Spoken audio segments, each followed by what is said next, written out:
Celtic art is the art associated with the peoples known as Celts, those who spoke the Celtic languages in Europe from prehistory through to the modern period, as well as the art of ancient peoples whose language is uncertain, but have cultural and stylistic similarities with speakers of Celtic languages.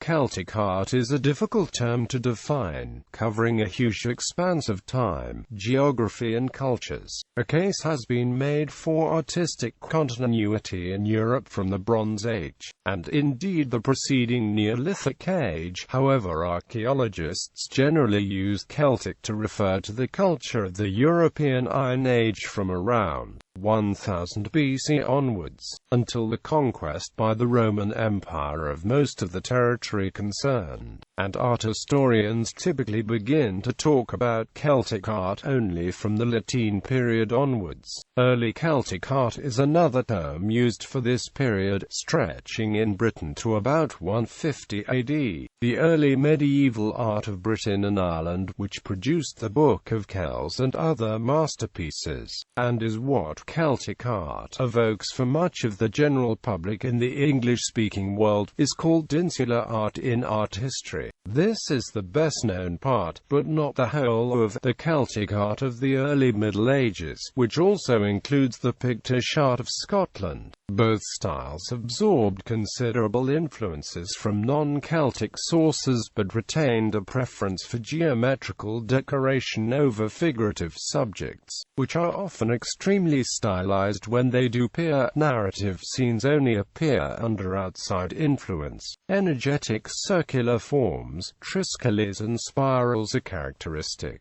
Much of the surviving material is in precious metal, which no doubt gives a very unrepresentative picture. But apart from Pictish stones and the insular high crosses, large monumental sculpture, even with decorative carving, is very rare. Possibly the few standing male figures found, like the warrior of Hirschlandin and the so-called Lord of Glabeck, were originally common in wood. Also covered by the term is the visual art of the Celtic revival from the 18th century to the modern era, which began as a conscious effort by modern Celts, mostly in the British Isles, to express self-identification and nationalism, and became popular well beyond the Celtic nations, and whose style is still current in various popular forms, from Celtic cross-funerary monuments to interlaced tattoos, coinciding with the beginnings of a coherent archaeological understanding of the earlier periods.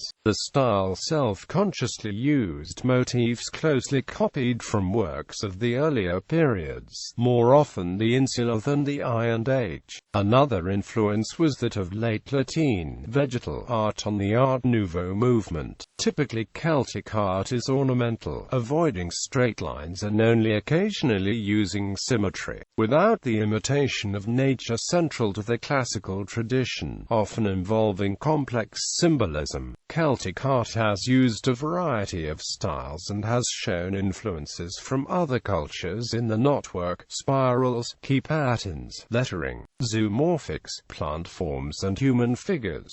As the archaeologist Catherine Johns put it, common to Celtic art over a wide chronological and geographical span is an exquisite sense of balance in the layout and development of patterns. Curvilinear forms are set out so that positive and negative, filled areas and spaces form a harmonious whole. Control and restraint were exercised in the use of surface texturing and relief. Very complex curvilinear patterns were designed to cover precisely the most awkward and irregularly shaped surfaces. Background: the ancient peoples now called Celts spoke a group of languages that had a common origin in the Indo-European language known as Common Celtic or Proto-Celtic. This shared linguistic origin was once widely accepted by scholars to indicate peoples with a common genetic origin in southwest Europe, who had spread the culture by emigration and invasion. Archaeologists identified various cultural traits of these peoples, including styles of art, and traced the culture to the earlier Hallstatt culture and Latine culture. More recent genetic studies have indicated that various Celtic groups do not all have shared ancestry, and have suggested a diffusion and spread of the culture without necessarily involving significant movement of peoples. The extent to which Celtic language, culture and genetics coincided and interacted during prehistoric periods remains very uncertain and controversial. The term Celt was used in classical times as a synonym for the Gauls. Its English form is modern, attested from 1607.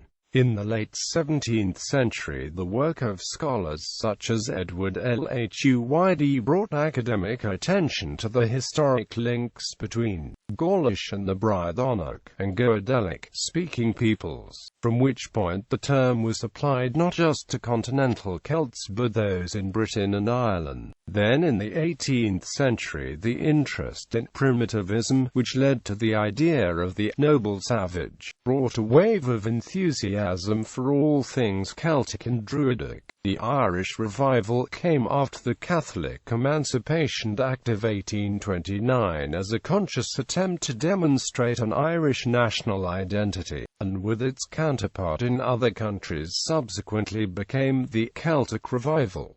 Pre-Celtic periods. The earliest archaeological culture that is conventionally termed Celtic, the Hallstatt culture, comes from the early European Iron Age, California, 800–450 BC. Nonetheless, the art of this and later periods reflects considerable continuity and some long-term correspondences with earlier art from the same regions, which may reflect the emphasis in recent scholarship on Celticization by acculturation among a relatively static population, as opposed to older theories of migrations and invasions. Megalithic art across much of the world uses a similar mysterious vocabulary of circles, spirals and other curved shapes, but it is striking that the most numerous remains in Europe are the large monuments, with many rock drawings left by the Neolithic Boyne Valley culture in Ireland, within a few miles of centers for early medieval insular arts them 4,000 years later. Other centers such as Brittany are also in areas that remain defined as Celtic today. Other correspondences are between the gold lunules and large collars of Bronze Age Ireland and Europe and the torques of Iron Age Celts, all elaborate ornaments worn round the neck. The trumpet-shaped terminations of various types of Bronze Age Irish jewellery are also reminiscent of motifs popular in later Celtic decoration. Iron Age Early Celtic art. Unlike the rural culture of Iron Age inhabitants of the modern Celtic nations, continental Celtic culture in the Iron Age featured many large fortified settlements, some very large, for which the Roman word for town, oppidum, is now used. The elites of these societies had considerable wealth, and imported large and expensive, sometimes frankly flashy, objects from neighboring cultures, some of which have been recovered from graves. The work of the German émigré to Oxford, Paul Jacob Stahl, remains the foundation of the study of the art of the period, especially his early Celtic art of 1944. The Hallstatt culture era produced art with geometric ornament, but marked by patterns of straight lines and rectangles rather than curves. The patterning is often intricate and fills all the space available, and at least in this respect looks forward to later Celtic styles. Linguists generally satisfied that the Hallstatt culture originated among people speaking Celtic languages, but art historians often avoid describing Hallstatt art as Celtic, as Hallstatt society became increasingly rich and, despite being entirely landlocked in its main zone, linked by trade to other cultures, especially in the Mediterranean. Imported objects in radically different styles begin to appear, even including Chinese silks. A famous example is the Greek crater from the Vix grave in Burgundy, which was made in Magna Graecia c. 530 BC, some decades before it was deposited. It is a huge bronze wine mixing vessel, with a capacity of 1,100 litres. Another huge Greek vessel in the Hochdorf chieftain's grave is decorated with 3 recumbent lions lying on the rim, one of which is a replacement by a Celtic artist that makes little attempt to copy the Greek style of the others. Forms characteristic of Hallstatt culture can be found as far from the main Central European area of the cultures island, but mixed with local types and styles.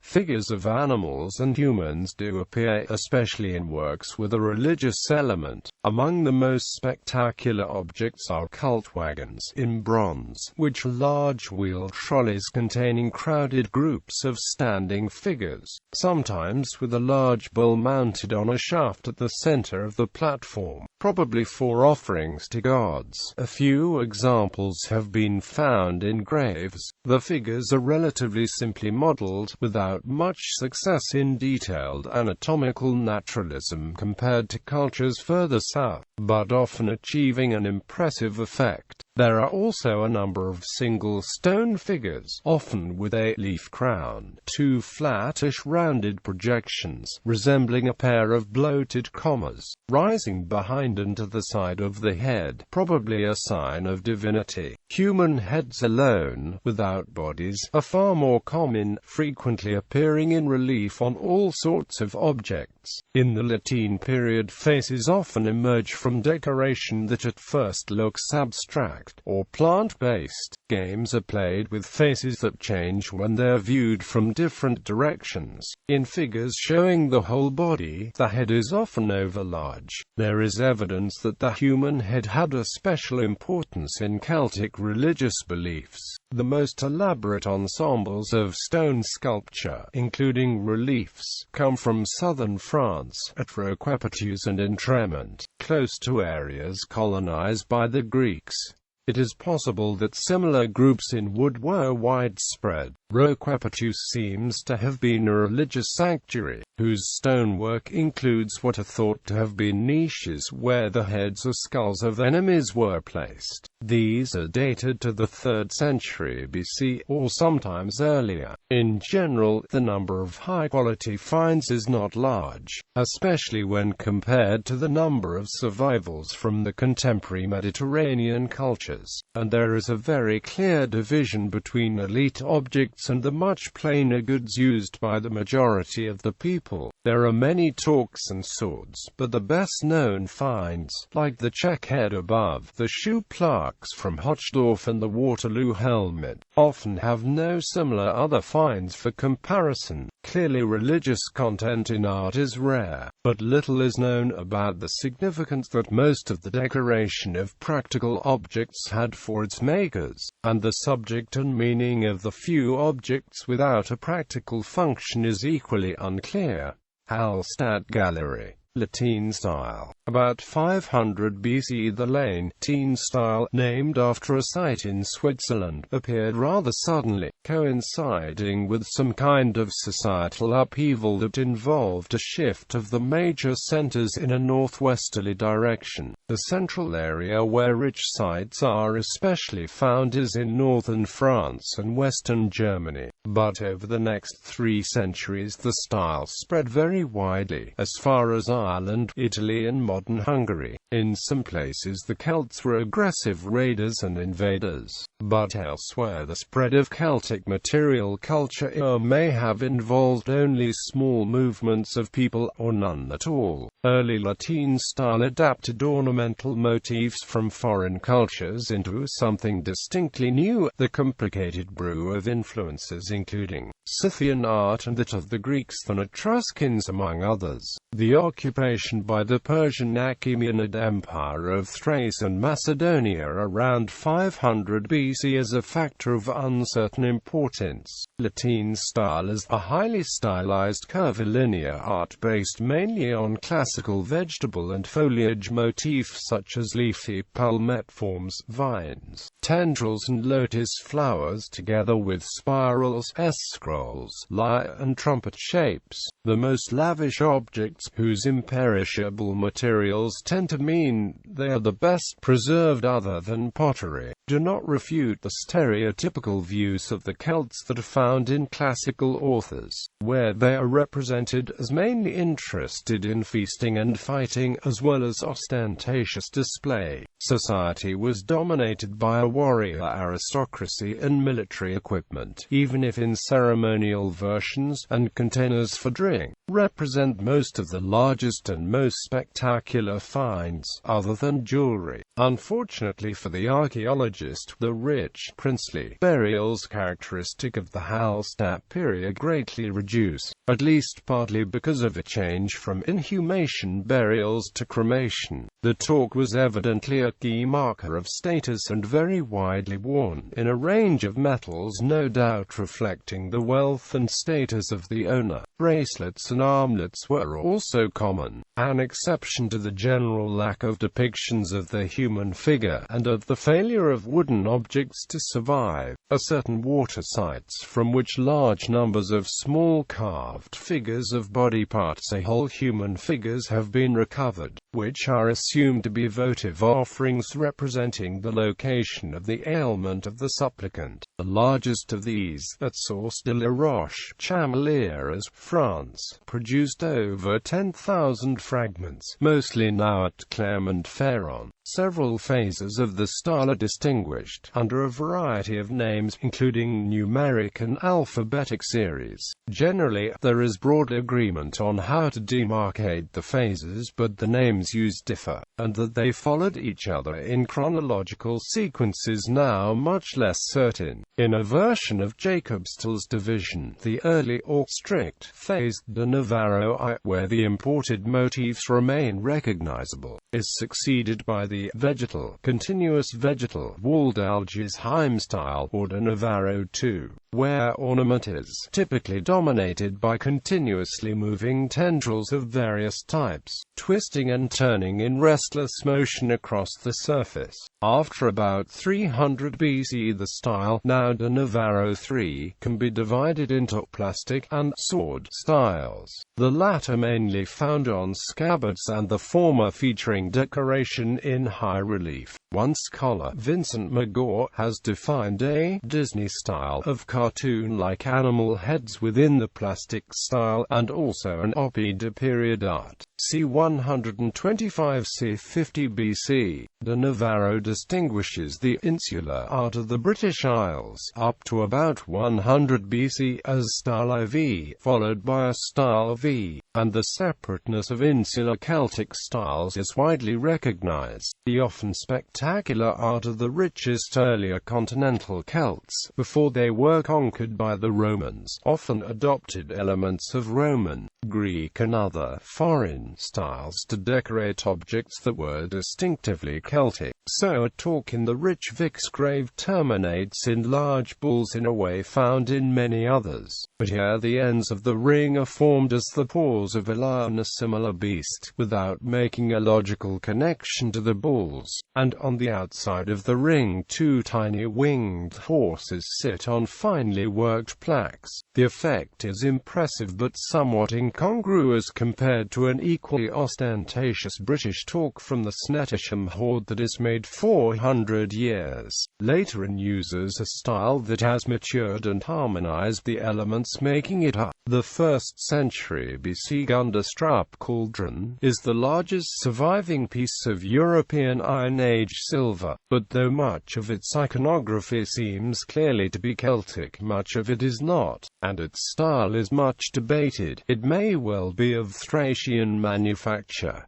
To further confuse matters, it was found in a bog in North Denmark. The Agris helmet in gold leaf over bronze clearly shows the Mediterranean origin of its decorative motifs. By the 3rd century BC, Celts began to produce coinage imitating Greek and later Roman types, at first fairly closely, but gradually allowing their own taste to take over, so that versions based on sober classical heads sprout huge wavy masses of hair several times larger than the faces, and horses become formed of a series of vigorously curved elements. A form apparently unique to southern Britain was the mirror with a handle and complex decoration, mostly engraved, on the back of the bronze plate, the front side being highly polished to act as the mirror. Each of the more than 50 mirrors found has a unique design, but the essentially circular shape of the mirror presumably dictated the sophisticated abstract curvilinear motifs that dominate the decoration. Despite the importance of Ireland for early medieval Celtic art, the number of artifacts showing Latine style found in Ireland is small, though they are often of very high quality. Some aspects of Hallstatt metalwork had appeared in Ireland, such as scabbard shapes, but the Latine style is not found in Ireland before some point between 350–150 BC, and until the latter date is mostly found in modern Northern Ireland, notably in a series of engraved scabbard plates. Thereafter, despite Ireland remaining outside the Roman Empire that engulfed the continental and British Celtic cultures, Irish art is subject to continuous influence from outside, through trade and probably periodic influxes of refugees from Britain, both before and after the Roman invasion. It remains uncertain whether some of the most notable objects found from the period were made in Ireland or elsewhere, as far away as Germany and Egypt in specific cases, but in Scotland and the western parts of Britain where the Romans and later the Anglo-Saxons were largely held back, versions of the Latine style remained in use until it became an important component of the new insular style that developed to meet the needs of newly Christianized populations. Indeed, in northern England and Scotland most finds post-date the Roman invasion of the south. However, while there are fine Irish finds from the 1st and 2nd centuries, there is little or nothing in Latine style from the 3rd and 4th centuries, a period of instability in Ireland. After the Roman conquests, some Celtic elements remained in popular art, especially ancient Roman pottery, of which Gaul was actually the largest producer, mostly in Italian styles, but also producing work in local taste, including figurines of deities and wares painted with animals and other subjects in highly formalized styles. Roman Britain produced a number of items using Roman forms such as the fibula but with Latine-style ornament, whose dating can be difficult. For example, a hinged brass collar from around the time of the Roman conquest shows Celtic decoration in a Roman context. Britain also made more use of enamel than most of the empire, and on larger objects, and its development of champleve technique was probably important to the later medieval art of the whole of Europe, of which the energy and freedom derived from insular decoration was an important element. Enamel decoration on penannular brooches, dragonesque brooches, and hanging bowls appears to demonstrate a continuity in Celtic decoration between works like the Staffordshire Mullins pan and the flowering of Christian insular art from the 6th century onwards. Continental examples. British examples.